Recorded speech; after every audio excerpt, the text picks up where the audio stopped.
नमस्कार, मैं शंभू शिखर आपका स्वागत करता हूं रेड पटसट चिपक के चार मुक्तक। और आज जिस विषय पर चार मुक्तक मैं आप लोगों को सुनाने जा रहा हूं, हालांकि मैं आपको बता दूं यह पूरी तरह से मनोरंजन के लिए है, आपके लोक रंजन के लिए है। आप लोग दिन भर न्यूज चैनल को देखते हुए पक जाते होंगे क्योंकि उसमें खबरें ही होती है, सच्चाई नहीं होती। लेकिन हमारे पास खबरों में हास्य व्यंग जरूर होता है। सच्चाई तो ये मीडिया वाले जाने, क्योंकि इन्हीं की खबरों पर मैं हास्य व्यंग परोसने का काम आप लोगों को करता हूं। और आज जिस विषय पर मैं पहले आपसे बात करना चाहता हूं, उत्तर प्रदेश का चुनाव। ऐसा लग रहा है जैसे अगले महीने ही चुनाव हो। जिस हिसाब से पार्टियों के गणित बदल रहे हैं, रणनीति बदल रही है, जिस तरह से उठा पटक हो रहे हैं, अध्यक्ष के चुनाव जीते हुए जिस तरह से हारे जा रहे हैं, और जिस तरह से MY समीकरण की बात चल रही है, और जिस तरह से नए नए वादे किए जा रहे हैं, अपनी पुरानी उपलब्धियों को गिनाया जा रहा है, इन सब चीजों को देख करके लगता है कि प्रचार तो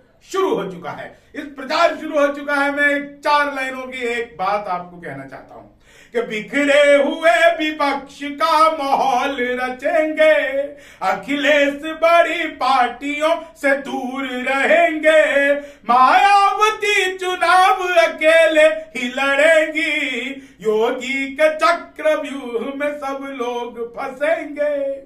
ये योगी जी जो चक्रव्यूह चलाते हैं, इसमें कौन कब कहां कैसे फंस जाए इसका कुछ पता ही नहीं रहता। बहुत सारे लोग फंसते हैं, उभरते हैं, निकलते हैं, लेकिन अंततः फंसकर दम घुट जाता है। लेकिन साहब, अभी जब स्मार्ट सिटी की बात चल रही थी तो मोदी जी ने एक बात कही कि उत्तर प्रदेश स्मार्ट सिटी के मामले में पहले नंबर पर है। मैं बिहार का आदमी हूं साहब। इस बार सियासत का कोई आर्ट न निकला, 21वीं सदी का कोई पाठ न निकला, नेतागिरी विकास को पूरा निकल गई, कोई शहर बिहार का स्मार्ट न निकला।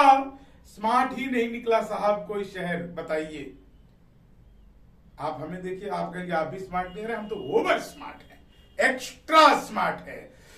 और चार लाइनें सुनिएगा साहब। ये जो है ना पंचायती चुनाव वाला जिसको मैं आपको बात बता रहा था, उसी पर है। और वो जो है ना वो थोड़ा सा अद्भुत ही है कि बंगले की टोटियों को चुरा कर ही रहेंगे, परिवार की किश्ती को डुबा कर ही रहेंगे, पंचायती चुनाव में हाफेंगे फिर सभी, दावा है भाजपा को हरा करके रहेंगे। लेकिन ये बात उत्तर प्रदेश की नहीं, बंगाल की है। वहां पर पंचायत के भी चुनाव होने वाले हैं। लेकिन इस चुनाव के बीच में एक गहमा गहमी खबर ये भी आई है कि जिस एयरपोर्ट का इस्तेमाल जम्मू में सेना अपने लिए करती थी, उसके किसी कोने पर ड्रोन के 2 हमले हुए। अब ये जांच की बात है कि ये हमले कैसे हुए, किस तरह से हुए, साजिशन हुए हैं, आतंकवादी कार्रवाई है कि उनके रिमोट से हुआ कि फोन से हुआ, पड़ताल करके देखिए किस कोण से हुआ, आकाश में उड़ता हुआ आया तो किस तरह, जम्मू पे जो हमला हुआ वो ड्रोन से हुआ। जम्मू पे जो हमला ड्रोन से हुआ है, इसकी पड़ताल भी बहुत ज्यादा जरूरी है। लेकिन साहब, डेल्टा वायरस जो है वो अपने पंख पसार रहा है।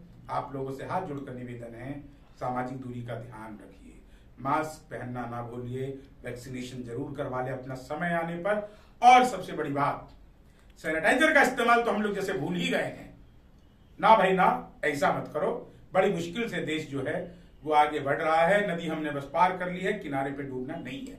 तो आज के लिए बस इतना ही। धन्यवाद, आभार। अपना ध्यान रखिएगा, कोरोना से बच के एकला चलो, मिलकर लड़ो। धन्यवाद। चैनल सब्सक्राइब कर लेना, कमेंट, लाइक, शेयर सब कुछ कर देना।